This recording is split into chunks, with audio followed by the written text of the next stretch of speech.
So Salim and I met at the Germantown Corinthian Community Center. I took my grandson there, and he was very impressed with you. And he wanted to attend class that day, but because he wasn't 5 yet, they wanted to give him another year to mature and his to expand his attention span. They also were telling me that you were a yellow belt at the time, and I believe you're a green belt now. And Kerry just wanted to do the kicks as high as you, if not higher than you. I remember that. You remember how he was like really? Oh yes, yes, yes. So and then the next. We attended class on Thursdays, and then the next time I saw you outside of the karate class was at the Martin Luther King Center. Right. And you were walking past, and I was wondering, I was like, well, hi, how are you? Why are you in this neighborhood? And he's like, I live in this neighborhood. So we live about maybe 12 blocks apart from each other, which we never knew, when we were attending karate class. Right. That was, a coincidence. Yes, right. Small world. I came out of my office, the Department of Advertising, and I was greeting Maida with her journalism students that she oversees every semester, a group of high school students, and you were right there with them. And I was very surprised, happily so, I want you to know.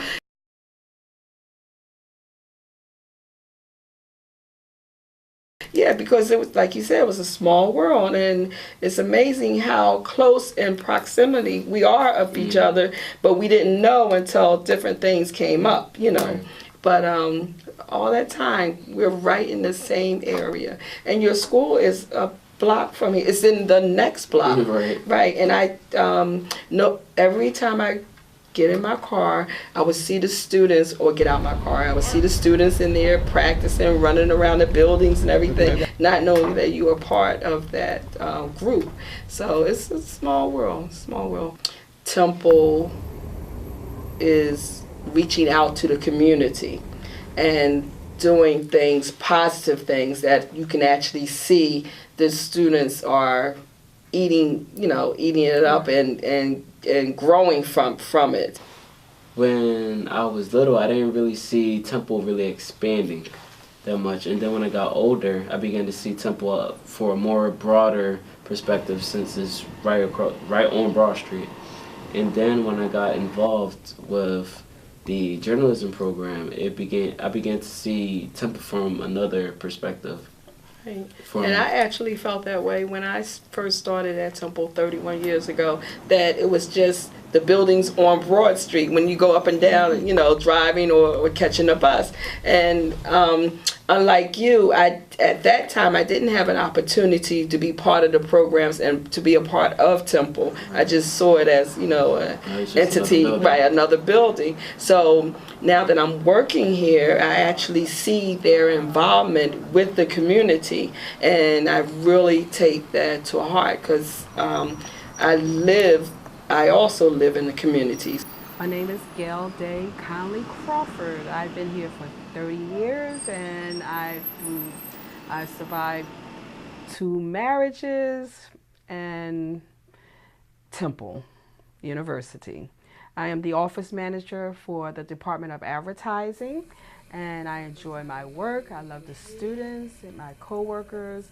I love my faculty, my chairperson, and I love Temple. I am a Temple owl. Yes, I actually have a chair in my office where the students can sit down and talk about things that they experience at Temple, whether it's good or bad. And a lot of children are, I'm telling my age, a lot of the students are overwhelmed about what's going on here, because they come from rural areas or a different culture, and they feel like everything is being pressed on them at the same time. Not only their studies, but also other people's opinions of religions and foods and dress, their style of living, their houses. A lot of students are used to being alone, having their own, but now they're in a room with 5 other students from different areas of the world, and they're kind of like, you know, the privacy issue is there is no longer any privacy here. They tend to be overwhelmed a lot, and they need someone, a listening ear, and I consider myself a great listener. And I actually have them sit down, and I have a box of tissues at the edge of my desk where they actually use, and they're, you know, they cry and then they laugh and then they go on, and then they thank me at graduation when they go down the aisle and across the stage for listening to them and, you know, helping them with their experiences the last 4 years. I lived in North Philadelphia 58 years. 58 years. I've seen the good, the bad, and the ugly. I've seen the indifference, the desensitized, and people, and I've seen Philadelphia grown to greater heights. I don't know. It's changed. It's changed for the good. It's like a double-edged sword. It's changed for the good, changed for the bad. It's thriving, but you see the old folks leaving, such as people playing chess in the schoolyards and in front of the houses and stuff like that, to business-oriented, to now is Latin with students coming and going, and you know, it has its good and bad. I've seen North Philadelphia thrive because of Temple University, but I've also, again, a double-edged sword. I've seen North Philadelphia become more commercialized, and I've seen the families units now becoming dormitories and houses that used to house families of 15 whatever, or 10 to 15 people, is now chopped up into rooming houses for students. I've seen, I don't know, it's become more commercialized. So over the years, I've seen Temple and the community grow apart, and I would like for them to get back. I would like for Temple to get back into the community like they were with when I first started here 30 years ago.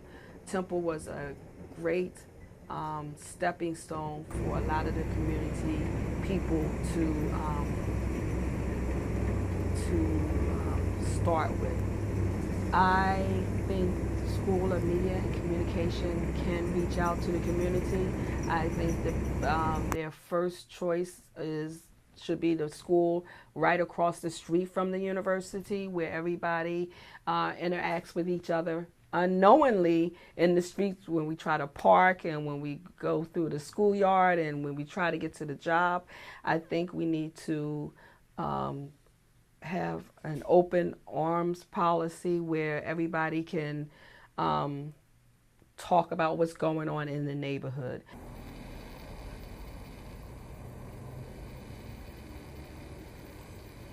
I'm slowly learning that I have to be more outspoken. I have to become a better communicator, but it's going to take practice, and it's going to take me basically tearing down a part of myself for the better so I can improve. Parents, teachers, staff, fellow alumni, and graduating class of 2016. I'm sure some of you may already know who I am, but for those of you who don't, my name is Octavius Lawrence. I graduated from Dobbins in 2014, and this fall I will be a junior at Howard University.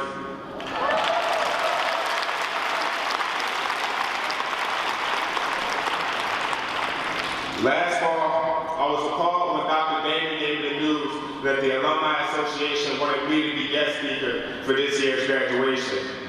You can imagine how I felt, being that I graduated from the school just 2 years ago myself. So let me say, I'm humbly honored to be here, to be given this opportunity to share something with you that I hope will last for a very long time. My intelligence, my knowledge, but most of all, my experience at 20 years of age. Now, I know most of you are thinking, what experience could I possibly have at 20 years of age? But let me tell you, experience is by no means only measured by age. Graduates, let this day be memorable to you all, because after this day, everything will change. From this point on, you dictate your future and how your life will pan out. Now, the way I see it, you have two choices. You can either go to college, further your education, search for yourself, search for your sense of self-identity, purpose in the world, or you can take your chances in the real world, get a job, go to trade school, learn to find yourself from hands-on experience. Whichever one you choose is up to you, but before you make the decision, think about the benefits you can reap from each one, and which one is more suited to you as an individual. For those of you that attend the university, expect a tremendous uptick in the work that will be assigned to you. Pressure of people all around you to expand your social life. Being able to prioritize and manage your time, all while being able to take care of yourself. As a freshman, you're going to have plenty of friends, go out, have spontaneous adventures, but find a way to balance your social life and academics. This is the hardest thing to do, and it usually comes down to you choosing one a little bit more over the other. Hopefully it's academics, because those who don't take care of business don't stay in school. College can either be the greatest time of your life or the most miserable, because there's so much fun you can have, there's so much you can get involved in, but there's also so much work. Grades become harder to obtain, so you really have to be on your A game.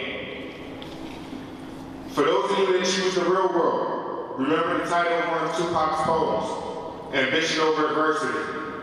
In the real world, the only thing blocking your path is you. Although there are obstacles in your path, you can either choose to break through them or allow them to break through you.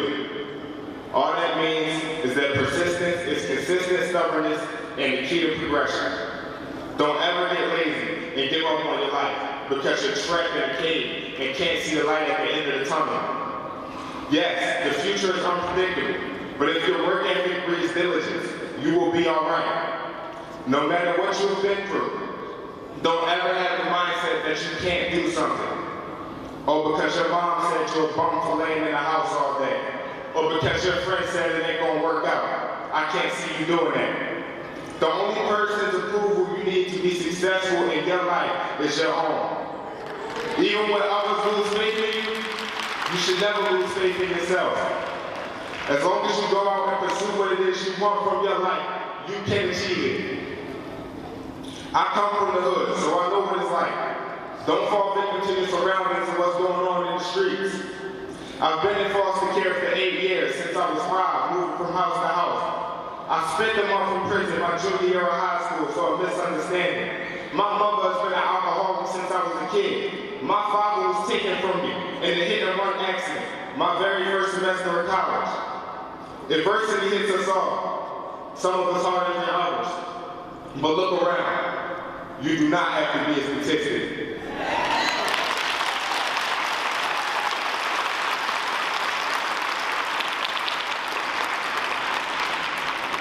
Use what you see around you as fuel for motivation.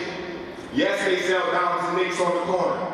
Yes, the police harass everybody in the neighborhood. Yes, that girl down the street pregnant. Yes, he dropped out of school. Yes, he got locked up. We see the statistics. These are the same people you grew up around your entire life. But that does not have to be you if you apply yourself.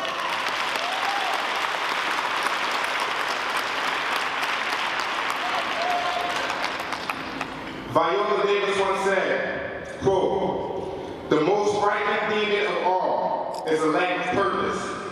If I do not know who I am, it is because I think I am the sort of person everyone around me wants me to be.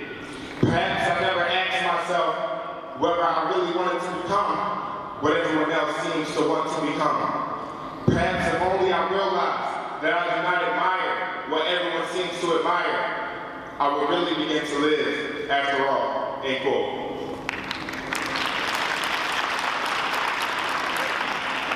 So my advice to you is don't become that person that the people around you seems to want to become. Search for your sense of self-identity and purpose in the world. Lastly, to the parents, I haven't forgot about you. These wonderful kids you gave life to, raised for years, and waited in anticipation for milestones like this in their lives. Your children still need you. This day is not the end, but the beginning. The start of transitioning into adulthood. We all need a little help, a push, and support in making this transition. So keep up the great work, and don't let them get back to day school now. Thank you.